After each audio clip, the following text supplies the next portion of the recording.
Hello, what's up mga idol? Welcome po sa bagong tutorial at video ko na to.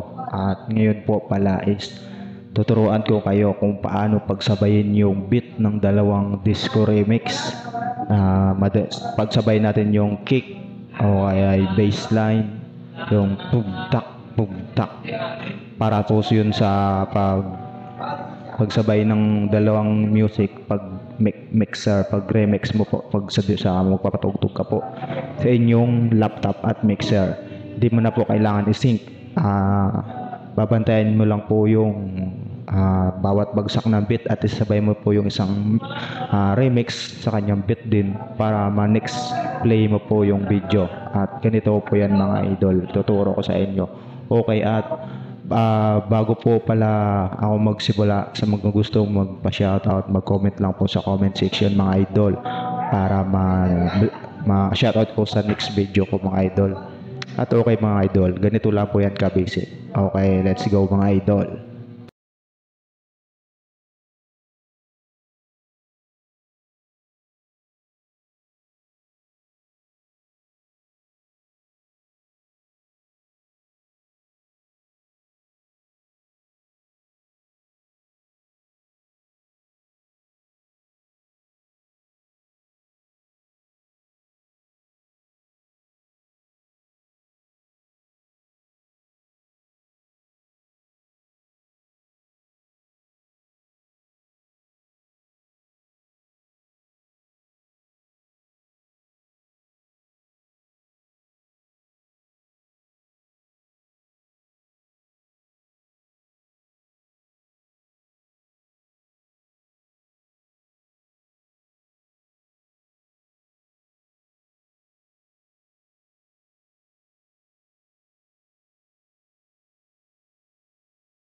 One, two, three.